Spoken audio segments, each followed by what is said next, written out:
माननीय एसीएस महोदय जी का, खासकर जब हमने आंदोलन वापस लिया तो 20 अगस्त थी, शिमला में हम लोग गए और जैसे हम मिले उन्होंने उसी टाइम कमेटी का गठन किया और हमारे को व्हाट्सएप आ गया। महोदय आपके लिए जोरदार तालियां।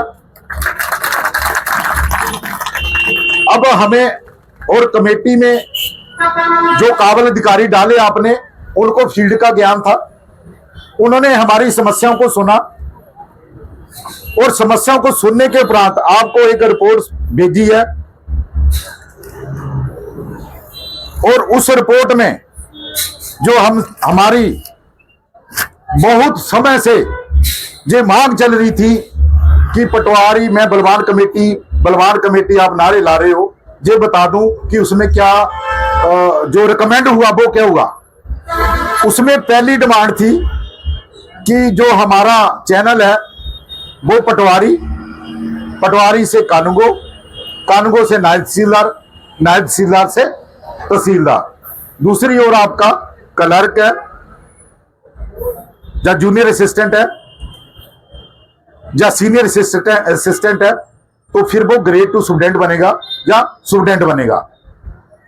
और यदि मैं आंकड़ा देता हूं, बड़ी मेरे भाइयों को इस बात का बड़ा खेद होता है, जिस जिला में आपके 39 सेक्शन पोस्ट है कानूनगो की और वहां पे आपके 32 कानूनगो खाली हैं, तो वो वहां पे कंप्लेन नहीं होएगी तो और क्या होएगा। जिस जिला में पटवारी की पोस्टें आपकी 150 खाली है, वहां कंप्लेन नहीं होगी तो और क्या होएगा। वैसे भी आपके जो लैंड कोड मैनुअल है उसमें ये शर्त है कि आपका जो सर्कल है वो 4400 लंच टाइम है, आप बाद में आना। तो हमारी दयनीय हालत देखो, आप लोगों ने हमें बहुत सहयोग किया है। हम जिस मंच पे भी आपसे मिले हैं वहां पे आपने हमें सुना है। माननीय मुख्यमंत्री जी, इतना टाइम शायद ही हमारी जीवन काल में किसी मुख्यमंत्री ने हमें दिया और आपने स्पेशल उस दिन हमारे लिए 50 मिनट का समय दिए माननीय मुख्यमंत्री ने। एक बार जोरदार ताली होनी चाहिए। हमने जो हमने स्टेट का जो मांग पत्र दिया था, लगभग इसको पूरे को डिस्कस किया और माननीय मुख्यमंत्री जी निवेदन किया कि सुविधाओं का कितना अभाव है और जितने प्रोजेक्ट है उसको हम फिर भी कर रहे हैं। ये तो ये हो गया कि जैसे नेशनल हाईवे बन रहे हैं उस पे किसी का कंपटीशन कराना है, एक साइड मर्सिडीज खड़ी कर दी, दूसरा पटवारी ट्रैक्टर लेके खड़ा कर दिया कि लगाओ रेस, करो कंपटीशन। महोदय, मैं आपको ये बताना चाहूंगा, हमने फिर भी कंपटीशन किया, हमने आपका प्रोजेक्ट कोई भी अभी अधूरा नहीं छोड़ा है, हम कर रहे हैं, लेकिन कब तक करेंगे, एक लिमिट होती है। अब सब्र टूट चुका है। इन पटवारियों को आपने कुचल दो, अब तो पहले मरे हुए बाहर से। ये पोस्टर देखो, ये मेरे पास लिस्ट है एक, उसमें काम देखो।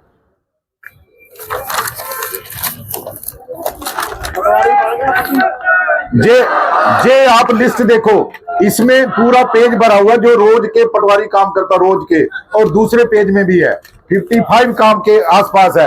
यदि इसको ब्रीफ करने लगूं तो 2 दिन होते हैं। ये हमारी महिलाओं ने ये कोई चित्र बनाया, ऐसी दशा है। और आप कहते हैं पटवारी कानूनगो प्रशासन की रीढ़ की हड्डी होती है। महोदय, रीढ़ का मन का दर्द करना शुरू कर दिया है। आप किसी भी मुख्यालय में, किसी भी सचिवालय में, किसी भी तहसील परिषद में देखो, जब से अनिश्चितकालीन हड़ताल की है सन्नाटा छाया हुआ है कि जहां कोई आता ही नहीं जहां। और महोदय, आपकी ओर से कोई प्रतिक्रिया नहीं आती है। फेसबुक में आप सोचते होंगे पटवारियों के अगेंस्ट जो है कमेंट वो आएंगे। इतनी बड़ी वैकेंसी है, इतने बड़े काम है, किस किस का निपटाना, उन्हें किस किस का निपटाना। लोग हमें गालियां नहीं निकालेंगे तो और क्या, मिठाइयां तो खिलाएंगे नहीं। और जैसे मेरे साथी ने बोला था, प्रधान जी घबराना नहीं नेगेटिव कमेंट से। नेगेटिव कमेंट उसी को आते हैं जिसमें जज्बा होता है। उसने एक उदाहरण दी आम के, कहता जब बच्चे आम के पेड़ के नीचे जाते हैं तो पत्थर किसको मारते हैं, जो रस भरा हो, जो पीलापन हो, पका हुआ आम।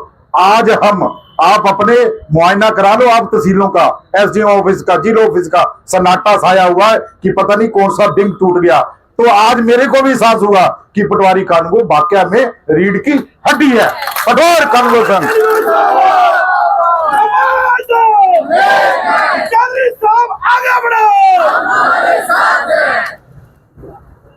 माननीय